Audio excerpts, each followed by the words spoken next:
Hi, I'm Eileen Roche, and welcome to today's episode of Between Friends. I'm delighted that you have joined me today. And we are talking all about sweatshirt trends. And I just want to give a shout out to Sheila Irvin because she says, hello from frigid Massachusetts. This winter has been good for sweatshirts. It sure has. If you have a cold weather, wardrobe, you're getting good use out of it this year for sure. And Jan says, wow, she's finally catching it live from Northwest Florida. So nice to have you here. Nice to have everybody here for sure. And here's my good friend, Reen Wilcoxon from Indiana, right? She is the founder and chief needle threader over at Embroidery Garden. So we love having her here. What are the trends for 2025? Well, some of them are pretty standard. You're never going to avoid center chest embroidery because it is like the #1 location for sweatshirt decoration. But then we also have some neckline accents that are a little different. And of course, the side seam embellishment that kind of took the country by storm, or the embroidery world by storm, in the late fall and through the holiday season. And so we're just going to go through those 3 placements and how you can do it, how you hoop and stabilize, and all of those little details. So first, let's go ahead into take a look at today's product. This segue, I always seem to not do so smoothly. But, if you're hooping a sweatshirt, our hooping station, the Totally Tubular Hooping Station, makes hooping finished items such as sweatshirts, tote bags, T-shirts, a breeze. You'll just slide the garment over that cantilevered top and you'll be able to hoop so easily. And we'll do that this afternoon, several times. So let's see. And let's take a look at the center chest. Now, if you're a sports fan, or you're married to a sports fan, or you just have, sports fans in your life, then you probably have sweatshirts like this at home. Maybe with a different team on it, but that large center chest fills the canvas area. And it can be hard to determine what size your embroidery design should be for a sweatshirt, because many sweatshirts are oversized. They have drop shoulders. And when you put an embroidery template on a center chest, in the center chest location on a sweatshirt such as that with the drop shoulders, the design can look really skinny, really minimal, like too small for the canvas, right? Until that sweatshirt is put on the figure, on a human being, and suddenly you see, the placement is really from bust, across the bust point, right? So that's what determines how big that embroidery design should be. So if it's someone who's petite like me, it's probably about 8 inches, maybe 8.5. And, on my son, it might be 10, 12 inches, right? So everybody's a little bit different. And you'll learn that as you go, as you stitch for people, for sure. Now, how about this fun neckline placement? I like this accent. It kind of starts center chest, right? But it follows the arch of the neckline and it snugs right up to that ribbing stitching. So the placement there and creating that text to follow that line can be a little tricky, and I'm going to show you how to do that. But it looks great for script fonts. So this is something you might want to put in your embroidery arsenal so that you have some new ideas to share with the people that you stitch for. And of course, the side seam embellishment that we saw this fall, people putting bows, Christmas light strands, all kinds of stuff on the side seam, right? It's right on your hip.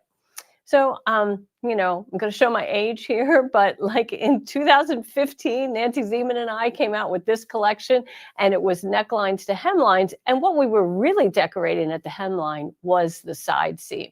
So I'm going to take you through that process. It's identical, kind of, maybe. I don't know. Every embroidery company will digitize those designs a little bit different, but I'm going to show you how I did it and how Nancy and I did it, and it makes it flawless. And you can apply those same ideas and techniques to any side seam embroidery design that you purchase. So with that being said, I think it's time to head over to the overhead so we can kind of really get started. Let's see if there's any more comments. Boy, there's folks, piping in from everywhere. Mickey Smith from Topeka, and Patricia Roberts up in Virginia, Carolyn Booth in sunny South Texas. Well, I'm in North Texas, and it is sunny here today. It's going to be 60 in a little while. We are getting a cold front coming, though, on the weekend. So we will just savor today and then just be ready for the next round of cold weather, because it is that time of year, right? So let's see. Barbara George, she says, when did those designs come out? Well, this collection is from 2015, but it's kind of a timeless collection because it's features some floral and some geometric designs, and garments don't really change, right? So, it works on t-shirts, sweatshirts, tunics, and the like. Yeah. And let's see, Catherine says you miss Nancy Zeman. Don't we all?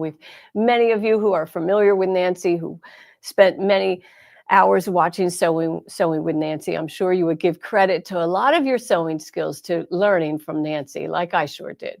So we do miss her. And let's see, Patricia Roberts says we were trendsetters. Well, she would have loved that comment, and I do too. That's very kind, very sweet. I don't know that we were really trendsetters, but we were transforming trends into projects that you could duplicate so that you had success. Anyway, I will tell you a cute story, though. Nancy and I once went to a high-end mall in Dallas, and we popped into the Anthropologie store, which I'm sure many of you are familiar with that. And it's such a great store, right? And very youthful. And there was two adorable young women working behind the counter waiting on, customers and so forth. And Nancy and I came up to purchase our goods, and the young woman behind the register absolutely fawned over Nancy. Just, oh, I can't believe you're in my store. I can't believe, Nancy Zeman, I know you. I've seen you on TV. My mother and grandmother watch you all the time. And Nancy and I kind of looked at each other like, okay, well, we'll take that. That's a good thing, right? But anyway, she was a charming young lady. And Nancy and I kind of had a chuckle later on. Here, initially, we thought, oh my, even the young folks are watching Sewing with Nancy, but not so much. She was exposed to it through her mom and grandmom. Okay, enough of that. Let's go to the overhead cam. And we're going to start with the center chest because that's the most common, kind of the easiest to do. So let's see, have a whole pile of stuff here, and I'm going to start with this really kind of loud, bright color sweatshirt, right? And that's something you'd probably wear on a cold evening at the beach or on a boat, and you have a nice cocktail in your hand that might have an umbrella on it or something, right? That's really hot pink. So one thing I did notice when I was kind of Googling trends and so forth and trying to come up with some ideas on how to teach you is that many people, a hot trend right now is a single line of text across the chest, all in lowercase, or maybe just, most of it in lowercase. And here you have it. And they do it in a color of thread that is matches the garment itself. So it's kind of a monochromatic look, and it's not real bold. It's just like a subtle message, right? I'd rather be stitching. So I thought maybe you'd like that. Now, what would we do? We would fuse our no-show cutaway stabilizer to the wrong side of the design area. And I neglected to do that, so you'll forgive me, I'm sure. But we're going to go ahead and get that stitched. Seem to have my hoops a little. Oh, here we go. Now I am on the totally tubular hooping station, right? So I'm going to remove my shirt and put I'm going to use an 8x8 hoop because that design is a little wide. It's, wider than a 5x7 hoop. And I'm going to position my hoop in this fashion. Actually, I'm going to flip it around because here's the open area of my totally tubular hooping station. So I'm going to dress the board in that fashion. So I go hem first, and I'm just going to work it over that top board. Now, the totally tubular hooping station comes with a 13 by 13 inch square top board and a 8 by 13 inch board on the bottom.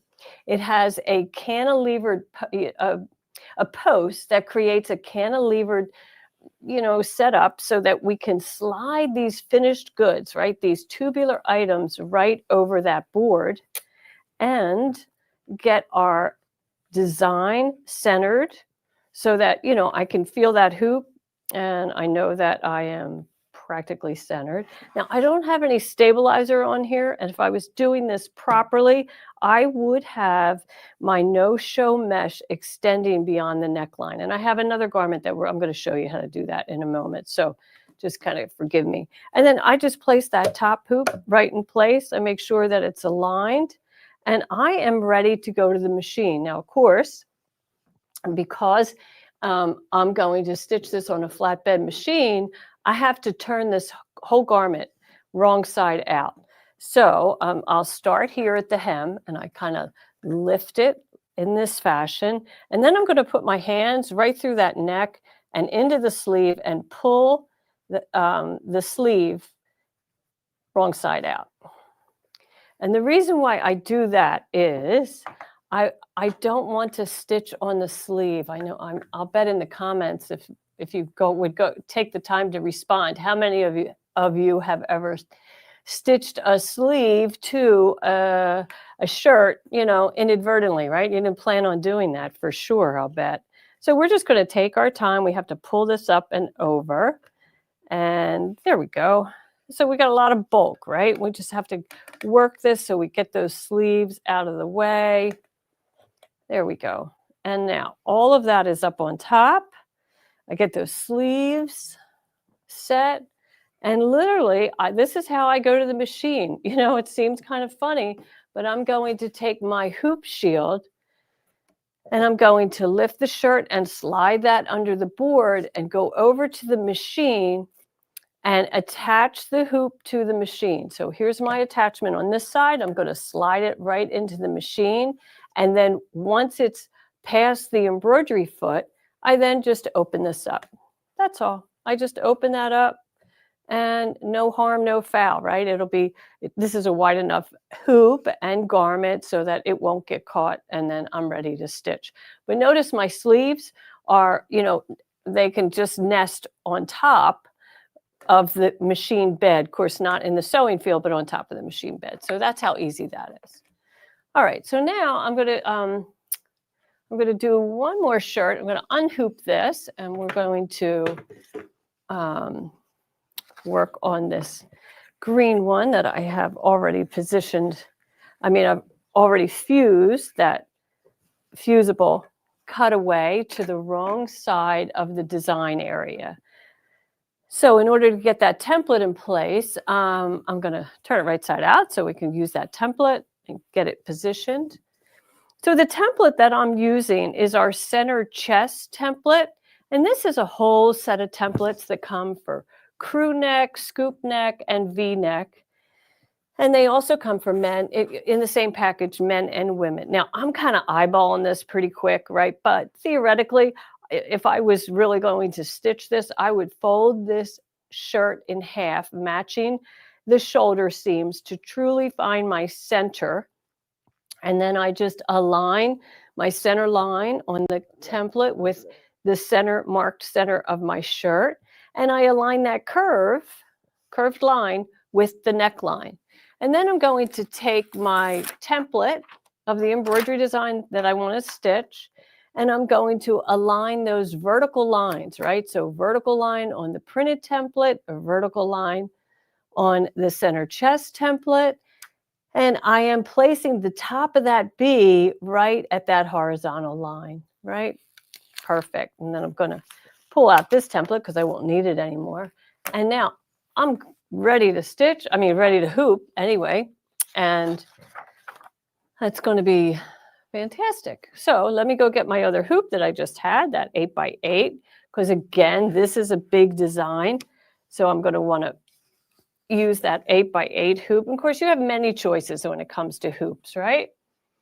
The 8x8 I love for garments, for t-shirts and sweatshirts. I seem to use that an awful lot. Okay, so I always like to go hem first, and I just kind of work from this fashion with the attachment over there. And well, this is actually upside down, but it doesn't matter because I can always rotate the design, right? So I'm just dressing my board, right? I just put that hem right over the board, and you can see that underneath, I just have this whole tubular thing going on, right? So it's wonderful. Okay, I could feel my my hoop on the bottom. Now, we do have perfect alignment laser that also attaches to the totally tubular, but I'm just kind of showing you how it would be if you didn't have the totally tubular. So I'm not quite nailed center on that, so I'll pull over a little bit. We got to get those periods in place, and now we're ready to stitch pretty well. And of course, what's so nice, you can fine tune your placement. You're right here on the top of the board. You don't have to worry about it slipping around. You know, you're always chasing that bottom hoop, right? Well, if this hooping station also comes with the 2 mats, right? The hooping mats. This one is the 13 by 13. It comes with the 8 by 13 also for the smaller board, which is what this whole system is sitting on right now. So now I'm just ready to go to the machine. Of course, I'm going to have to flip that all in wrong side out, just like I did that previous hot pink sweatshirt. Same thing, sleeves wrong side out, and the whole body of the garment wrong side out. Go to the machine, clear the embroidery foot, and then open it up, and I'm ready to roll. Okay, so that's for center chest, and you would do that whether it's a small design or a big design, wouldn't matter. Okay, let's see. Vicky says that you also sold me the totally tubular hooping station. Oh, it's awesome. It is really great. Those templates, and Dinah, you say that those templates are just fabulous and you've used them for years. They are an investment. Well, they're barely an investment. They're very affordable. But these are the tools that you will continuously use in your sewing room. Every time you do a finished garment, you know, you're going to reach for a template so that you ensure your placement is located where you intended it to be and where it's supposed to be, right? So, and centering is one of the most difficult parts for you, Lisa. And, you know, I understand, me too, for a lot of us.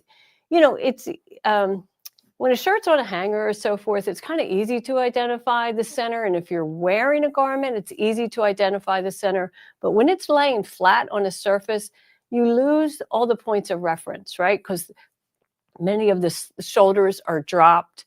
There is no center embellishment like a placket or, you know, any in that fashion. So, okay, so what's next? The next thing that we're going to do is the neckline. So let me show you my sample of the neckline, and then we're going to do some hooping. I'm also going to show you how I perfected this curve in software. I'll show you that first, right?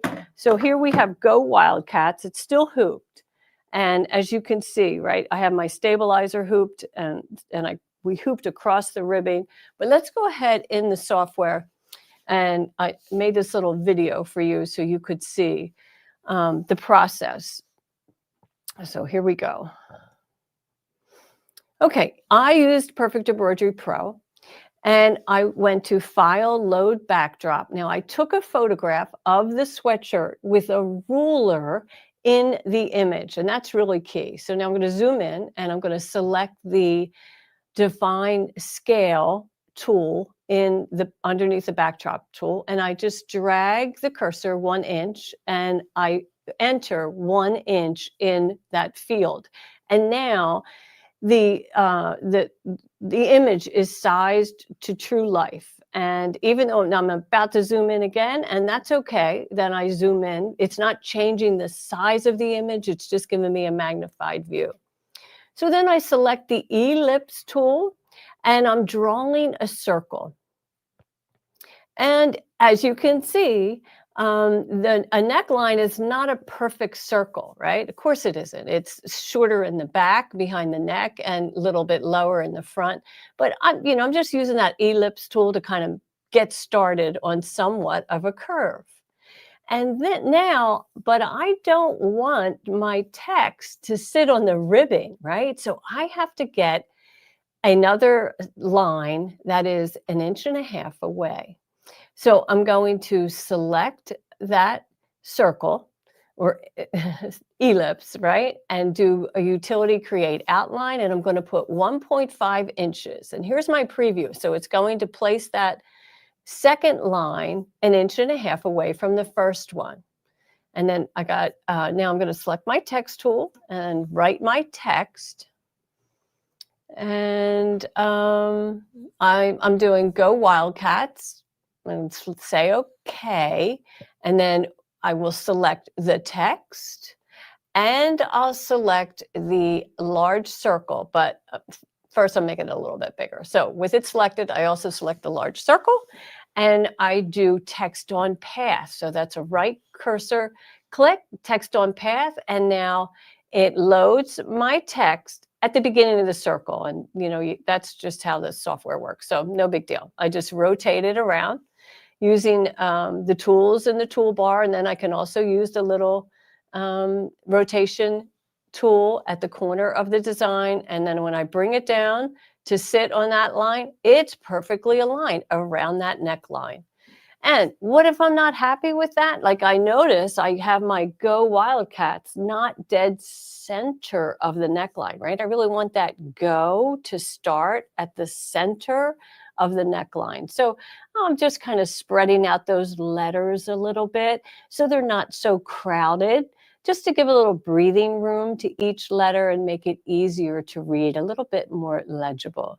So now I think is when I notice, oh, it's not dead center where I wanted it, but okay, no big deal. We just move it. That's why taking a photograph and sending that photograph to your computer, loading it as a backdrop, I mean, that's priceless, right? Look at that. So then we're going to, once we're satisfied with that placement, I can add a crosshair.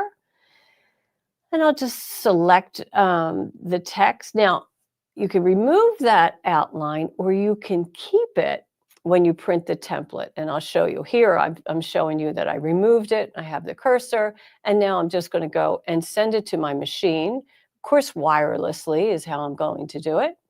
And now let's go over to the overhead and get a good look.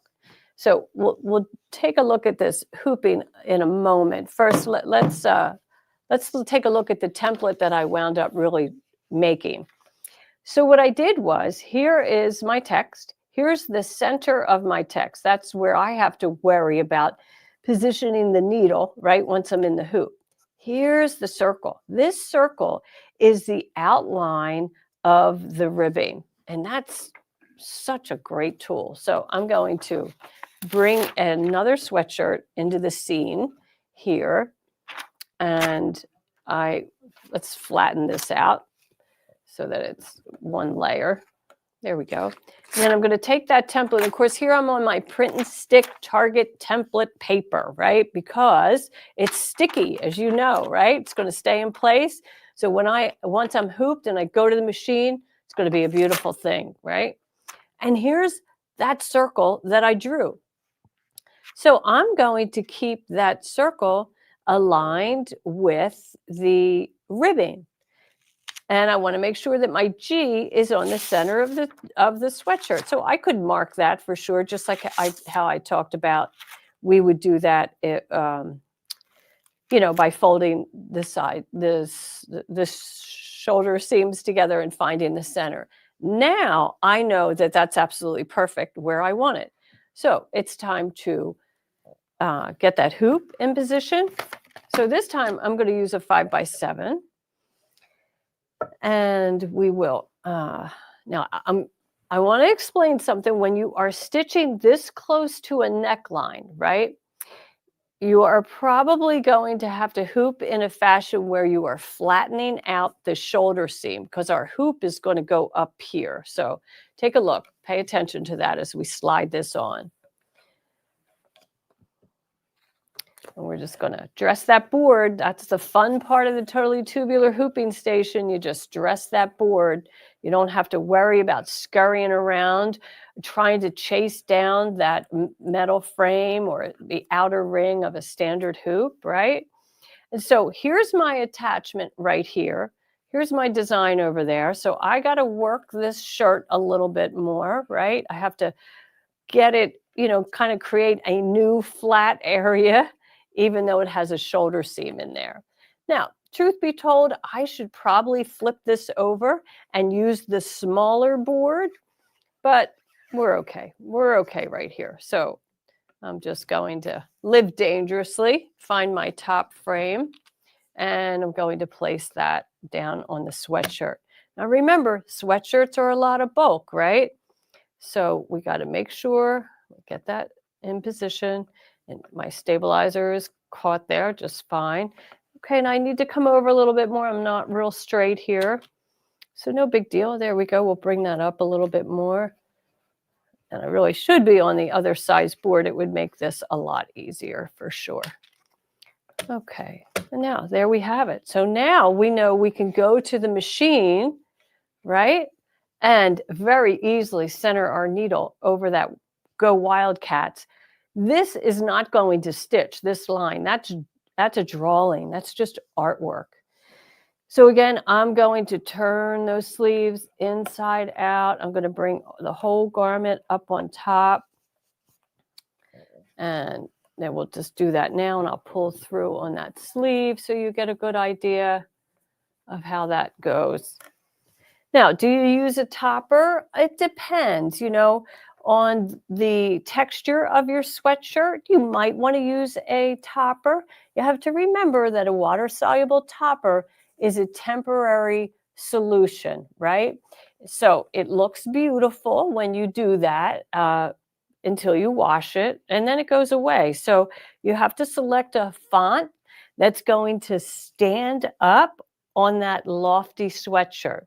So we wouldn't do something that's really lightweight, a skinny column font, because that probably wouldn't stitch very well.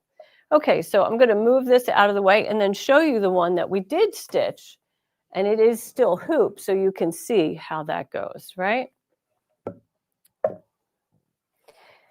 So all of my garment is up on top, right? And you can see we stitched that. We did a beautiful job. Actually, I didn't do this. My coworker, Nota Roberson, did this for me. But notice how she got that stabilizer extended beyond the neckline. Right here, it is all the way filling the hoop. You can see here, it's filling the hoop.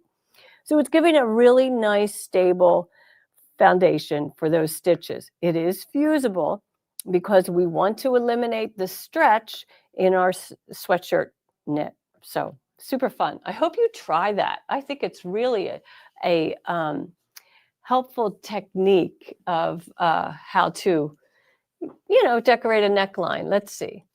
Okay, Vicki says, which programs will take a picture of your garment? Okay, so let me clarify that. You will take a photograph of your garment. I use my smartphone, right? And I take a photograph of it, and I use Google Photos, or however you can send a photo from your phone to your computer. So maybe you email it to your computer, or if you have a cloud storage, that your image from your phone goes up to the cloud, and then you log into that cloud on your computer, you can pull down the photo and save it on your hard drive. In many of our software programs, not just PEP, you can go to File, Load, Backdrop, and then you can bring in your image. Now, when you take that photo, make sure you put a ruler in the image.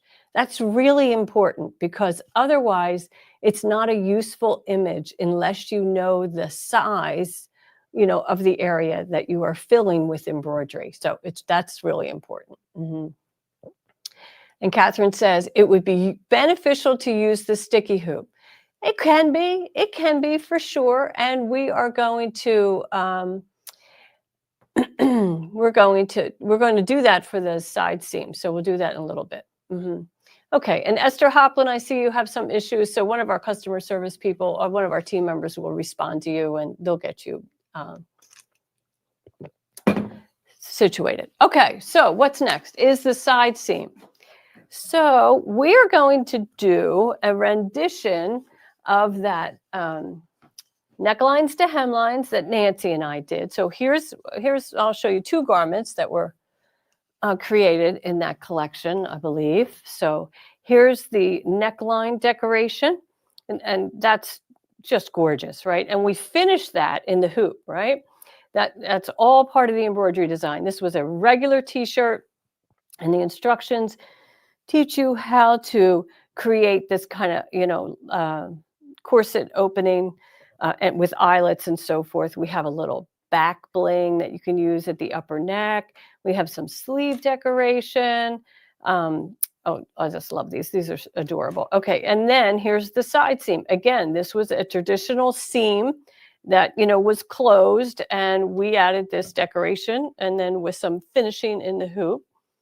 That's how we did it. So we're going to concentrate on this design here in the next garment that I show you. And I actually flip this around so it goes a different way. But again, it's a regular seam and finished in the hoop with this attractive opening. So let's talk about sweatshirt hems, all right? I'm going to bring in this sweatshirt just so you can see. Most sweatshirts that you buy have this ribbing that's about 2.5 inches wide, and it's tight, right, around the hip. And I've often called it a tourniquet, right? I hate that ribbing at the hip. I don't like that. I like a straight garment, or maybe something that's loose, a bit loose. So there are several ways to finish. If you're like me and you want to get rid of that ribbing, then I encourage you to do so. You can cut it off and then hem it. Just, sweatshirts don't ravel, right? None of that ravels. So you can just turn it up and then top stitch the hem in place. Or you could turn it to the wrong side and have this as your hem. That's a very attractive finish. I often do that. I love it. It just gives, it's a tone on tone finish, looks like a trim. Nobody's the wiser, right? Okay, so that's one way to do it. Another way to do it is to actually just cut this off, this ribbing, right between the stitches. So I'm going to bring this up a little bit if I can closer. But as you can see, it's obviously the ribbing is serged onto the bottom of the sweatshirt. Well, if you cut right between those two lines of stitching, your finished garment will look like this at the top. And to me, that's perfectly acceptable. I mean, people really aren't looking that close at your hips. So, and if they are, well, shame on them. Anyway, okay, so this is where we're going to get to, right? This is our step that we're going to finish with. So we'll come back to that tray in a moment. Meanwhile, I want to show you the first. I'm going to go to the computer and show you a video of the step outs of not the step outs, but the color sequence of this embroidery design. So let's go ahead and take a look at that. Again, I'm just showing you this in Perfect Embroidery Pro, but here is the color sequence of the design. So the first thing it's going to do is it's going to stitch a placement guide, two placement guides. One, the green arrow is pointing to the horizontal line, and that's where you're going to align the hem of the sweatshirt. The vertical, I didn't mean to do that. The vertical line is the side seam of the shirt. So you will locate the side seam of the shirt and you will align that side seam with the stitched line. Yeah, it's great. Okay, so then the rest of the design, next thing it's going to do is tack down that garment, because this is not hooped. This is going to be on a sticky hoop. And then it's going to stitch all the way through the beautiful embroidery. And then after that's done, of course, the machine will stop. And then you're going to put a layer of tricot knit interfacing over the whole embroidery design, and it will tack it down. And I'll show you that next. Okay, so let's go to, well, let's answer Donna. Jack, she says, is the hooping station on sale? It sure is on sale. It is a special price right now. It's $99.99 and it's free shipping. And remember, that comes with 13 by 13 inch board, 8 by 13 inch board for smaller hoops, 2 hoop mats that are custom fit to those 2 size boards. Each of the boards come with a plate. And then you will also receive a post that separates the 2 boards, right? That's what creates that cantilevered effect, that post. So you're going to get all of that in the box, instructions on how to assemble, and then hopefully you will be running and to the store to buy some blanks and then, making some gorgeous sweatshirts and t-shirts. Okay, so I have already stitched the placement guide on a, I'm using fusible sew and wash because this is a lightweight design and it's just going to stitch away. So as you can see here, I stitched this in red thread so you could get a really good look. So here's my line that I will match up with the side seam, and this is aligned with the hem. So we'll put that down. It's adhesive sew and wash, not fusibles. Forgive me. But it's sticky, right? It is sticky because I want it to stick for sure. Okay, so now I'm going to dress the board hem first, right? And I have my side seam. I don't have to mark this because it has a seam, right? That's what's designating the, excuse me, that's what's designating the side of the garment. Blah, pardon me. You know what I'm talking about. Okay, so now I'm going to take that hem and I'm going to make sure that's aligned with that horizontal line. And I'm going to make sure that that seam is on that center line. And I'm going to take a moment and smooth that out. And I can verify, I can slide this up, make sure my side seam is aligned with that line. And of course, this is a serged seam with a pretty wide seam allowance. So I'm not really worried about this edge. I'm worried about the seam where that is really stitching, where the side seam is really created. And so that's nice to kind of check that and make sure that's all aligned. And there we have it. And so then the next thing we're going to do is go to the machine and we're going to stitch the next color, which if you remember in that image was a tack down, right? And it was just a tack down and went all the way around the design area. And that just gives you peace of mind, right? Now, at the machine, I most certainly do turn that all wrong side out. And I have a sweatshirt that is at the finished stage. So let me show you that. Okay, so I've already done all of the shirts. So let's get a good look at it, right? So you can see my placement guide is under there, right? That was stitched first. Number 2 is this red outline. Of course, you could stitch that in any color you want. You just want to make sure that you can see it because you're going to take that out later. So I do it in a color that I can see really well. I did add a topper, and I did that before I stitched that placement guide. Then the beautiful embroidery. Next up is the tricot knit interfacing. And it has a distinct smooth side and a distinctive rough side. And the rough side is the glue side. And believe it or not, we want to place that glue side up because eventually we're going to cut through here and roll this to the wrong side of the t-shirt or sweatshirt and fuse it in place. And that's what's going to create that seam. So let's go ahead and so you can take a look at that. Once that's stitched down, and then I cut it away and I actually rinse away that stabilizer and then fuse it in place. And that is what's creating that folded edge of the opening. So you're not really stitching that on a sewing machine. That tricot knit interfacing, you pull it and fuse it in place, and it holds it down. This garment's been washed several times, so it lives a long time. I've had dozens of these that last forever. So notice on this digitizing, I'll bring this up a little bit more so you can get a better look. Let me use this board so I can just lift it up closer to the camera. So I want you to notice this. I'll turn it so you can get a better look. Notice this little line here, right? So when you cut open, you're going to cut straight open here, and then you're going to snip into each corner. Don't cut the corner, just snip towards it. You'll have a little triangular piece of fabric and tricot knit interfacing here.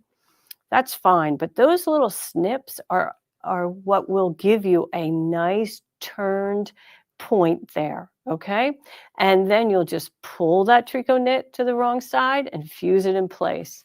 And eventually take out that, basting stitches and so forth. But it's so easy, so fun. It's really, there's some great tips in there that, let's see, what is the name of the tricot knit interfacing?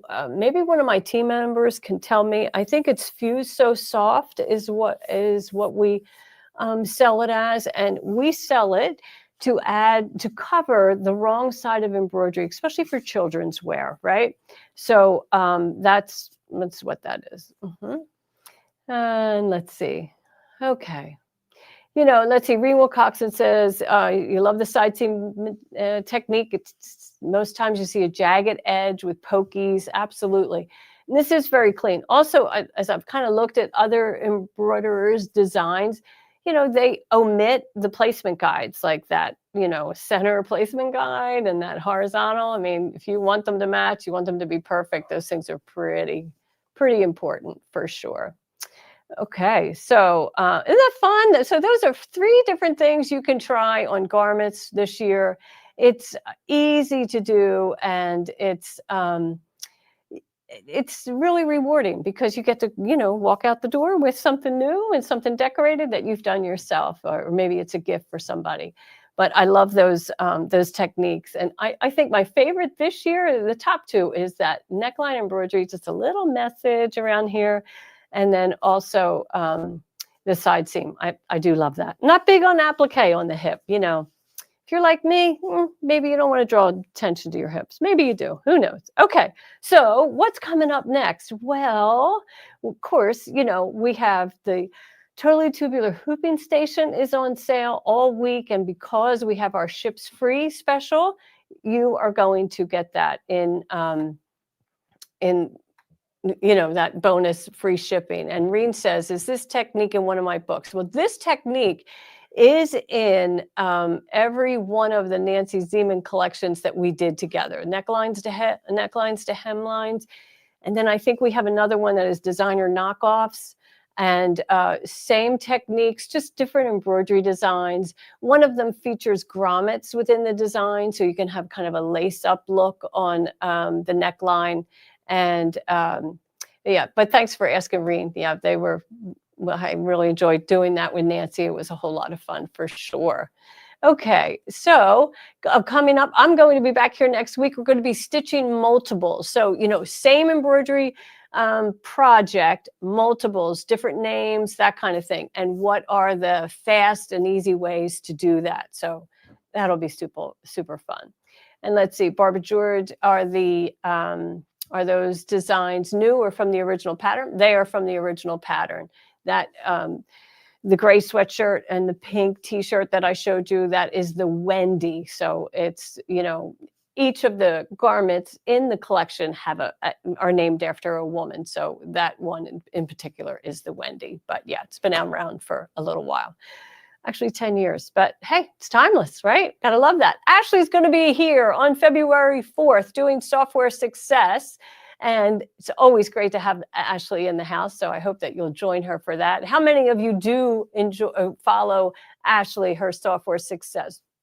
Goodness, we all learn from her. We all learn from her. She's just fabulous. And Donna Jack, you just order at the Hooping Station. Smart woman. I'll tell you, Donna, that's taking advantage of the special pricing and the free shipping. I love it. Yeah. Oh, and listen to Ellen, what she has said. She said she's had some people say they know that she made it because what she wears you can't buy in a store. And what a lovely compliment that is. So thanks for sharing that, Ellen. That's so lovely. Um, that's great. Very good info today. How do you deal with all that in bulk, especially doing applique when you need to remove the hoop multiple times? Well, when I remove the hoop, I slide my hoop shield underneath that hoop, right? So I never just take the whole hoop off. I'm usually work on a baby locker brother, and so I'll open up that lever.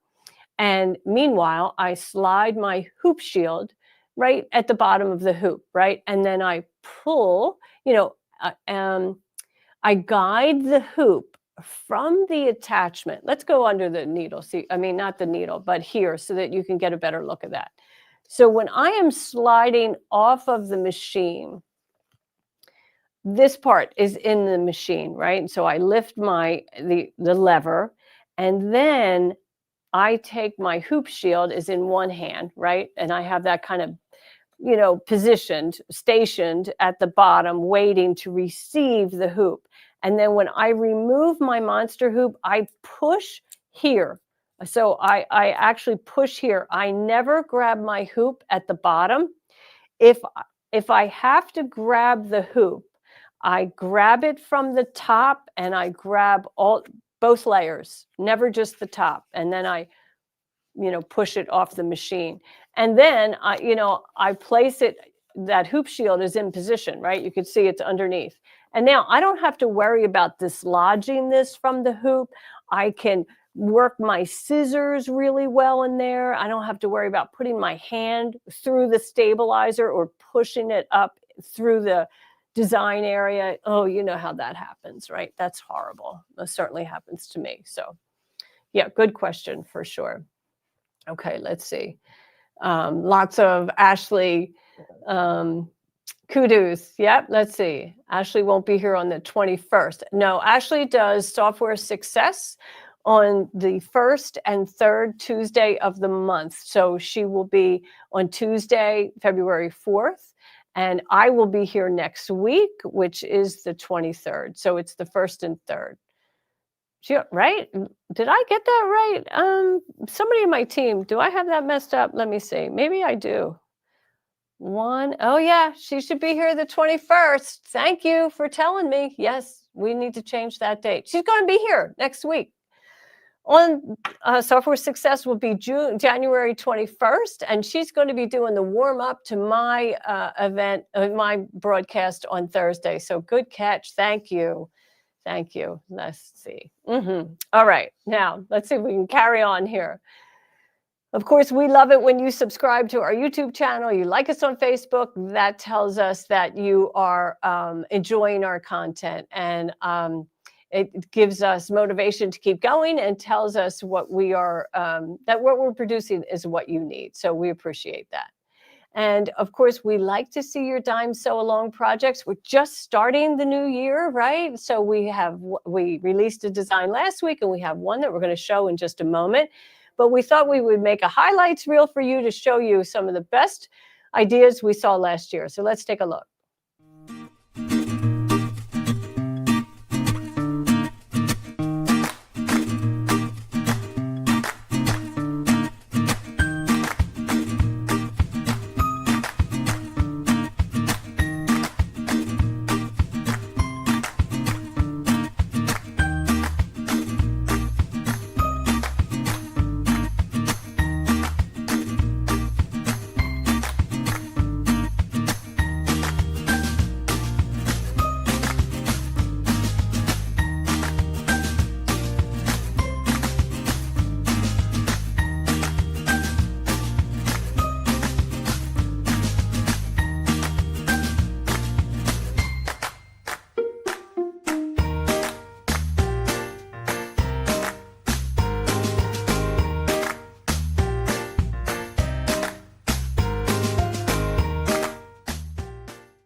So you're going to find all those free on-the-house designs on our website just by going to Embroidery Free Designs, and you'll find it there under that tab.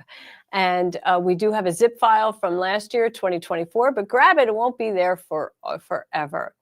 And just to verify, Ashley Jones Software Success is the first and third Tuesday of every month. So forgive me for misspeaking earlier and putting the wrong date. She will be back here next week on the 21st.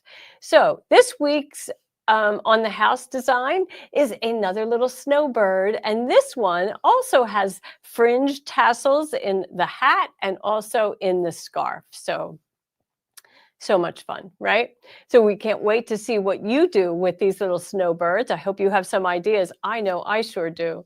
So can't wait to see what you do. And then post your image of your project on social media and use the hashtag on the house, exquisite thread, or dime sew along. And we can find it and we'll put it in our video.